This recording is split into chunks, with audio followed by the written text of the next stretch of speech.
Bạn có thể nuôi bất cứ con vật nào trừ con này nếu như không muốn cả ngày chỉ có ra đồng cắt cỏ cho nó ăn, không là nó la banh cái nhà. Tự dưng nay trời mát, mới nhớ cái cảnh ngày xưa nắng nóng vẫn phải đi cắt cỏ nuôi con bọ ứa nước mắt. Hồi ấy thấy người ta kháo nhau con này nó xinh, ngắm nó ăn thôi cũng thấy chữa lành rồi, thế là quất một con dễ thương lắm về nuôi.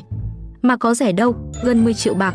Nuôi được tầm tuần mới thấm mùi, tại vì nếu muốn nó luôn dễ thương thì bạn cũng phải cắt cỏ cho nó ăn liên tục. Mí không có gì bỏ mồm là gào hơn cả vẹt, mồm cứ quăng quác ra, lẳng đi thì tiếc tiền, để lại thì nửa đêm đòi ăn loạn lên, nghĩ cay ứa nước mắt. Nuôi con bọ mà tao tưởng đâu nuôi con bò, không đi làm còn phải điện về nhờ mẹ cắt cỏ cho nó ăn.